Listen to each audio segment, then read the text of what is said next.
দেখছেন টিভি9 বাংলা। শুরু করছি 5 কথা। আপনাদের সঙ্গে রয়েছি আমি তন্নিষ্ঠা।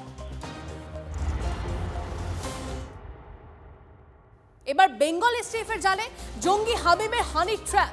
ঝাড়খণ্ডের সাহেবগঞ্জ থেকে হামিমের বান্ধবী গ্রেপ্তার। ধৃত অর্পিতা সরকারের 14 দিনের পুলিশ হেফাজত। হানি ট্র্যাপে ফেলে বিভিন্ন জায়গা থেকে তথ্য হাতাতে অর্পিতা সরকারকে ব্যবহার করত এই হামিম মণ্ডল। সুজয় আমাদের প্রতিনিধি আমাদের সঙ্গে রয়েছে। সুজয় থেকে জানবো যে সুজয়, হামিম আর কি কি কাজের জন্য এই তার বান্ধবীকে ব্যবহার করতে বলে এখন অবধি জানা যাচ্ছে পুলিশ সূত্রে? সঙ্গে যুক্ত ছিল, অর্থাৎ সাজাদ ভাট্টি, যেটা পাকিস্তানের একটা মূলত গ্যাংস্টারদের গ্যাং, যারা শুধু গ্যাংস্টার অ্যাক্টিভিটি ছাড়াও যারা দেশবিরোধী কাজ, অর্থাৎ ভারতে বিভিন্ন রাজনৈতিক নেতা পুলিশকে টার্গেট করেছিল, তাদেরকে খুন করার পরিকল্পনা করেছিল। তার সঙ্গে এই অর্পিতার সরাসরি যোগাযোগ পাওয়া গিয়েছে। কিভাবে পাওয়া গেল? হাওড়ার এক মন্ত্রী তার ছেলের সঙ্গে তার যোগাযোগ ইনস্টাগ্রামের মাধ্যমে, এবং তাকে হানি ট্র্যাপ করে তাকে অপহরণ করে টাকা আদায় করার পরিকল্পনা ছিল। এবং সেই সূত্র ধরে যখন তদন্ত করতে গিয়ে দেখা যায় যে বর্ধমানে বসে, হাওড়া থেকে বর্ধমানে শিফট হয়ে সেখানে একটা আপাত নিরিবিলি জায়গাকে বেছে নেয় তারা, অর্থাৎ এই হামিম এবং অর্পিতা, তারা সেই জায়গাটাকে বেছে নিয়ে সেখান থেকে গোটা পরিকল্পনাটাকে এক্সিকিউট করছিল।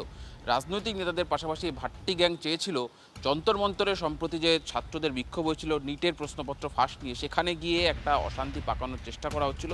যেমনটা আমরা আগেও দেখেছি যে পুলিশ এবং সিআরপিএফের ইউনিফর্ম নিয়ে তাদের পরিকল্পনা ছিল। আরও একাধিক পরিকল্পনা ছিল, যেটা সম্পূর্ণভাবে ভারত বিরোধী পরিকল্পনা, এবং এই পরিকল্পনার সঙ্গে অর্পিতা সরাসরি যুক্ত। অর্পিতার সঙ্গে হামিমের সম্পর্ক, প্রেমের সম্পর্ক ছিল প্রায় 3 থেকে 4 বছর ধরে। তারপর এই অর্পিতা এবং হামিম দুজনেই এই ভাট্টি গ্যাংয়ে যোগ দেয়। ইনস্টাগ্রামের মাধ্যমে তাদের মধ্যে যোগাযোগ শুরু হয়, এবং তারা নিয়মিত ভাট্টি গ্যাংয়ের যারা প্রধান তাদের সঙ্গে নিয়মিত কথাবার্তা, তাদেরকে টাস্ক দেওয়া হতো, বিভিন্ন টাস্ক, এবং সেই টাস্কগুলো তারা ফুলফিল করতো। এখন এসটিএফ যেটা দেখার চেষ্টা করছে, যেটা জানার চেষ্টা করছে, যে এই যে প্রত্যেকটা টাস্ক কমপ্লিট করা বা ভাট্টি গ্যাং যে কাজগুলো দিত সেগুলো এক এক করে শেষ করার জন্য তারা টাকা পেয়েছে কিনা, পেয়ে থাকলে কত টাকা পেয়েছে। যেমনটা আমরা প্রথম থেকে জানাচ্ছিলাম যে সেই কারণেই তাদের ব্যাংক অ্যাকাউন্টে নজর। আর এক্ষেত্রে অর্পিতা এবং এই হামিম উভয়ের ব্যাংক অ্যাকাউন্ট, উভয়ের পরিবারের ব্যাংক অ্যাকাউন্টের উপরেই নজর রয়েছে পুলিশের, এসটিএফ এর। একদম আমাদের সঙ্গে থাকো সুজয়, আমাদের সঙ্গে থাকো। এসটিএফ এর আইজি তিনি ঠিক কি জানিয়েছেন শোনাবো একবার। হামিম মন্ডলকে যখন আমরা কাস্টাডিতে নিলাম তখন ইন্ট্রোগেশন করে কয়েকটা জিনিস খুব সিরিয়াস জানতে পারলাম, যাদের সঙ্গে হামিমের খুব ক্লোজ ইন্টারাকশন চলছে। সেই হ্যান্ডেলের নাম আছে রানা, একটা ছিল উজায়ের, একটা ছিল আবিজট 333। আমার 2-3 মাস আগে ইন্টারাকশন স্টার্ট হয়ে ইনস্টাগ্রামে ফলো করতে আরম্ভ করে, তারপরে ওর কমিউনিকেশন প্যাটার্ন ডেভেলপ করতে করতে হোয়াটসঅ্যাপ, কিছুটা ইনক্রিপ্টেড চ্যাট পোর্টালস আরও আছে, যেমন টেলিগ্রাম আছে, ইভেন সেশন, और আমরা দেখলাম এলিমেন্ট এক্স, এইরকম অনেকটা ইনক্রিপ্টেড চ্যাট পোর্টালস উপরে এদের নিজেদের মধ্যে কমিউনিকেশন স্টার্ট হয়। কমিউনিকেশন ডিটেলস মধ্যে যখন আমরা গেলাম তো আমরা দেখলাম কি এই হ্যান্ডেলস পাকিস্তান থেকে অপারেট হচ্ছে, और শেহজাদ ভট্টি গ্যাং যে আছে তাদের সঙ্গে, শেহজাদ ভট্টি গ্যাং যে পাকিস্তান থেকে অপারেট হয় তাদের সঙ্গে যুক্ত আছে। এই হ্যান্ডেলসগুলো খুবই র্যাডিক্যাল প্রপাগান্ডার মধ্যে ইনভলভড আছে, और এরা চেষ্টা করছে কিছু ইউথকে টার্গেট করার থ্রু র্যাডিক্যাল প্রপাগান্ডা, যাতে কিছু সাবভার্সিভ অ্যাক্টিভিটিসকে ওরা কিছু কমপ্লিট করতে পারে, আঞ্জাম দিতে পারে। এই ধরনের বিরাট নেক্সাস চলছে, হানি ট্র্যাপ, লাভ জিহাদ, আর সব শেষ পর্যন্ত ওই পান ইসলামিক যে চক্রান্ত তার সঙ্গে যুক্ত। তো নডিউল ধরা পড়েছে, এর আগেও পশ্চিমবাংলায় বারবার এরকম ধরা পড়েছে। সারা ভারতবর্ষে টেরোরিজম প্রায় শেষের দিকে, কিন্তু পশ্চিমবাংলায় এখনও রয়েছে। আমাদের কাছে বড় চ্যালেঞ্জ এর শেকড় উপরে ফেলাটা। বারবার হেরেও লজ্জা নেই পাকিস্তানের। ফের ভারতে হামলার ছক, পর্দাফাঁস বেঙ্গল এসটিএফ এর। বর্ধমানে ধৃত জৈশ জঙ্গি হামিম মন্ডলের গ্রেপ্তারিতে একটা চাঞ্চল্যকর তথ্য আসছে। পুলিশের উর্দিতে যন্তর মন্তরে হামলার ছক ছিল হামিদদের। আমি আরো একবার সুজয়ের সঙ্গে কথা বলার চেষ্টা করব, তার আগে আরো একবার আপনাদেরকে জানিয়ে রাখি যে ইঙ্গিত এলো আজ পুলিশের উর্দিতে যন্তর মন্তরে হামলার ছক ছিল হামিদদের, অন্তত পুলিশের। এসটিএফ সূত্রে এমনটাই খবর। দিল্লিতে যে আমাদের যে যন্তর মন্তরে যে রিসেন্টলি স্টুডেন্ট প্রোটেস্ট হলো, সেখানে দেওয়ার আস্কিং হিম কি ও পুলিশ ইউনিফর্ম কোনো মতো অ্যারেঞ্জ করে ওখানে গিয়ে একটা কোনো নাশকতার একটা প্ল্যানিং ছিল, কোনো একটা ডিস্টারবেন্স ক্রিয়েট করার প্ল্যানিং ছিল। তার ছাড়াও আমরা দেখলাম কি কয়েকটা আরও এদের প্ল্যানিং মধ্যে ছিল, যেটার মধ্যে কিছু পুলিশ পার্সোনালস, কিছু পলিটিক্যাল পার্সনস और এরকম কিছু টার্গেটসগুলো ঠিক করা হচ্ছে। और এর মধ্যে এই পুরো র্যাডিক্যাল প্রপাগান্ডা ইনভলভ ছিল, এদের মধ্যে ব্রেন ওয়াশিং ইনভলভ ছিল।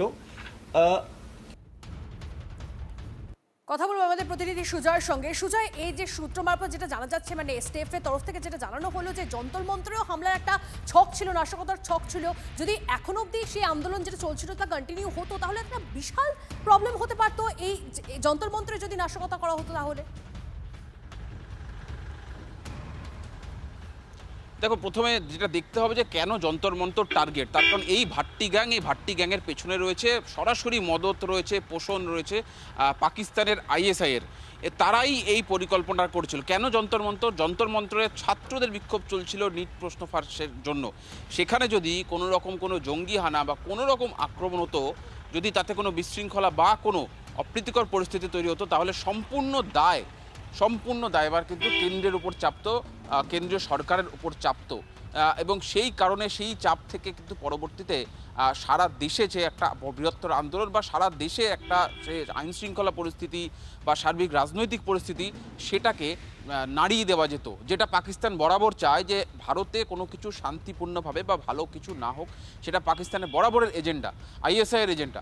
আইএসআই সেই কারণেই এই ভাট্টি গ্যাংকে ব্যবহার করেছিল এবং ভাট্টি গ্যাংয়ের হয়ে টার্গেট দেওয়া হয়েছিল এই হামিমকে, এই অর্পিতাকে টার্গেট দেওয়া হয়েছিল যে তারা পরিকল্পনা করে এই কাজটা করুক। এসটিএফ মনে করছে যে শুধুমাত্র হামিমই এই কাজটার সঙ্গে যুক্ত নয়, হামিম কাউকে এনগেজ করে থাকতে পারে। শুধু তাই নয়, যন্তর মন্তরে যেখানে ছাত্রদের প্রোটেস্ট চলছিল, বিরোধ চলছিল, সেখানে সে নিজে গিয়েছিল কিনা বা কাউকে পাঠিয়েছিল কিনা রেকি করার জন্য, জায়গাটা কীরকম পরিস্থিতি, কি প্ল্যান অফ অ্যাকশন, কিভাবে তারা এটাকে বাস্তবায়িত করতে পারে, ভাট্টি গ্যাংয়ের যে ইনস্ট্রাকশন সেটাকে কিভাবে বাস্তবায়িত করতে পারে সেটা। আমরা সুজয় আপাতত তোমায় ধন্যবাদ। আমরা কথা বলেছিলাম এই প্রসঙ্গে শুভাশিস ব্যানার্জির সঙ্গে, স্ট্র্যাটেজি এক্সপার্ট, তার সঙ্গে। তিনি কি বলেছেন জানাবো। আপার লাইন আমাদের সবাইকে বুঝতে হবে, গভর্নমেন্ট অফ ইন্ডিয়াকে ডিস্টেবিলাইজ করা এটা একটা বিদেশি চক্রান্ত চলছে এবং সেটা তাদের ডিসেম্বরের মধ্যে করতে হবে। এই টার্গেটটাকে অ্যাচিভ করার জন্য আমাদের আশেপাশের যে ডিস্টার্ব নেটওয়ার্কগুলোকে আছে তাদের র্যানসাম দেওয়া হচ্ছে, ফান্ডিং করা হচ্ছে, তারা যাতে ভারতের সিভিল সোসাইটিতে ঢুকে বিভিন্ন রকম নাশকতার ছক চালাতে পারে। নাশকতার ছক মানে এখানে শুধুই বোম ফাটানো বা গুড়ি মারা বা যে কারোর অ্যাসাসিনেশন নয়, তার থেকে অনেক ডিটেল ছক, যার মধ্যে সিভিল ডিসওবিডিয়েন্স তৈরি করা, যার মধ্যে এইগুলো ম্যাপটা একটা স্টেটাস আছে যে বিভিন্ন রকম পলিটিক্যাল লিডারকে কম্পেল করে দেওয়া বা ব্ল্যাকমেলিং করা, বিভিন্ন রকম বিউরোক্র্যাটস এবং ডিপ্লোম্যাটসকে তাদের পেরোলে রাখা। আই এম টেলিং ইউ, এটা একটা গ্লোবাল ছক, যে গ্লোবাল ছকটা ভারতের মধ্যে ইমপ্লিমেন্ট করতে হবে within a perfect timeline. আর এর আরেকটা মূল উদ্দেশ্য হচ্ছে ভারতের ইন্টারন্যাশনাল ইমেজটা ধূলিসাৎ করে দিয়ে ভারত যে ধরনের প্রোগ্রেস বা যে ধরনের ইন্টারন্যাশনাল ব্রিজিং করতে চাইছে, এই ব্রিজগুলোকে ভেঙে দেওয়া এবং ভারতের নেক্সট এনার্জি নেটওয়ার্কটাকে ভেঙে দেওয়া, যাতে করে ভারত নিজের গ্রস ক্যাপিটালটাকে কোনোভাবেই আর ইম্প্রোভাইজ করতে না পারে। অর্থাৎ পেটে মারবে, পলিটিক্যালি মারবে এবং আমাদের নাশকতা দিয়ে মারবে। এই গোটা ছকটায় এই হামিমের মতো লোকরা হচ্ছে ছোট ছোট ছোট ছোট পন্স, এদেরকে মিলিতভাবে এই ইন্ডাস্ট্রি অফ টেররিজমটাকে চালাচ্ছে ডিপ স্টেট এবং বিশ্বের বহু তাবর টেররিস্ট অর্গানাইজেশন। বর্ধমানে ধৃত জৈশ জঙ্গি হামিম মন্ডলের গ্রেপ্তারিতে এই চাঞ্চল্যকর তথ্যই সামনে আসছে। পুলিশের উর্দিতে যন্তর মন্ত্রে হামলার ছক ছিল হামিমদের। পুলিশের পাশাপাশি টার্গেটে ছিল একাধিক রাজনৈতিক নেতা। পাকিস্তান থেকে হামিমের অ্যাকাউন্টে টাকা, বিস্ফোরক তথ্য তুলে ধরলো বেঙ্গল এসটিএফ। এখন প্রশ্ন হচ্ছে কেন যন্তর মন্তরকেই টার্গেট করা হচ্ছিল? কারণ সেখানে প্রচুর ছাত্ররা বসে আন্দোলন করছিল, তারা প্রোটেস্ট করছিল এবং সেখানে যদি হামলা চালানো হতো তাহলে পুরো দায় বর্তাতো কেন্দ্রীয় সরকারের ওপর, এবং সে কারণে হয়তো যন্তর মন্তরকে টার্গেট করা হচ্ছিল। এসটিএফ এর তরফ থেকে ঠিক কি জানানো হয়েছে শোনাবো আর একবার। দিল্লিতে যে আমাদের যে যন্তর মন্তরে যে রিসেন্টলি স্টুডেন্ট প্রোটেস্ট হলো, সেখানে they were asking him कि ও পুলিশ ইউনিফর্ম কোনো মতো অ্যারেঞ্জ করে ওখানে গিয়ে একটা কোনো নাশকতার একটা প্ল্যানিং ছিল, কোনো একটা ডিস্টারবেন্স ক্রিয়েট করার প্ল্যানিং ছিল। তার ছাড়াও আমরা দেখলাম কি কয়েকটা আরও এদের প্ল্যানিং মধ্যে ছিল, যার মধ্যে কিছু পুলিশ পার্সোনালস, কিছু পলিটিক্যাল পার্সনস और এরকম কিছু টার্গেটসগুলো ঠিক করা হচ্ছে আর এর মধ্যে এই পুরো র্যাডিক্যাল প্রপাগান্ডা ইনভলভ ছিল এদের মধ্যে ব্রেন ওয়াশিং ইনভলভ ছিল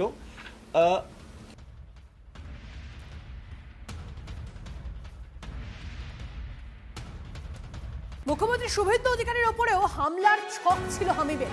পুলিশের পাশাপাশি জঙ্গি নিশানায় একাধিক রাজনৈতিক নেতা, রাজ্যের পুরো প্রতিমন্ত্রী উমেশ রায়ের ছেলেকেও হানি ট্র্যাপে ফেলার চেষ্টা করা হয়েছিল। বিস্ফোরক তথ্য সামনে আনলো বেঙ্গল এসটিএফ। হামিম মন্ডলের মাধ্যমে ওরা কয়েকটা যা আমরা এখনো পর্যন্ত যে আমাদের তদন্ত মধ্যে জানতে পেরেছি, আমাদের যে অনারেবল চিফ মিনিস্টার আছেন রাজ্যের, ওনাকেও টার্গেট করার এর মধ্যে প্ল্যানিং ছিল। আমরা দেখলাম কি কমিউনিকেশন প্যাটার্ন মধ্যে আমরা জানতে পারলাম কি হামিম মন্ডলকে টাস্ক দেওয়া হয়েছিল কি ওনার কিছু মুভমেন্টস স্টাডি করতে এবং কিছু যদি আনগার্ডেড টার্গেটেড যেখানে হতে পারে সেই মুভমেন্টসগুলো রিভিল করতে। আর এর উপরে আমরা একটা কমিউনিকেশন প্যাটার্ন দেখলাম। Hameem Mandal was actually, they were trying to influence Hameem Mandal, and Hameem Mandal was also actively involved in establishing the target of one honorable minister in Havda. Or tar madhe, he was trying to honey trap the son of the honorable minister by using the involvement of Arpita Sarkar. She was actively involved in this, or sange communication और ওর সঙ্গে যে foreign হ্যান্ডেলসের যে activity আছে সেটাও clearly ওর মধ্যে আমরা পেয়ে গেছি। এটা আমরা এখনো পর্যন্ত পেয়েছি আমাদের ইনভেস্টিগেশনে। আমরা যেটা পেয়েছি কি হামিম অর্পিতার সাথে লাস্ট অলমোস্ট 4 বছর ধরে ওর সঙ্গে ইন্টারাকশন আছে। আর মানে এটা ইনস্টাগ্রাম বেসড ইন্টারাকশন ছিল, তারপরে এরা দেখাও করতো, মানে একরকম অ্যাফেয়ারই বলা যায়। और तार मध्य ही আমরা দেখলাম কি লাস্ট কয়েক মাস ধরে হি ওয়াজ অলসো ইনফ্লুয়েন্স মানে অর্পিতাকে ইনফ্লুয়েন্স করে কিছুটা এই গ্যাংয়ের অ্যাক্টিভিটিস মধ্যেও ইনভলভ করার চেষ্টা করছিল। আমি নির্বাচন জেতার পর কয়েকদিন পরই আমার কাছে হোয়াটসঅ্যাপ কল আসতে শুরু হয় ইন্টারন্যাশনাল, মানে ওটা তার কোনো ট্রেস হওয়ার মতন স্থিতি ছিল না। অনেকগুলো কল এসছে, কলের পর কেউ নিজের সম্পর্কে ভিডিও পাঠিয়েছে, ফটো পাঠিয়েছে যে আমরা দিল্লিতে পাঞ্জাবে আমরা মার্ডার করেছি, পুলিশকে মেরেছি।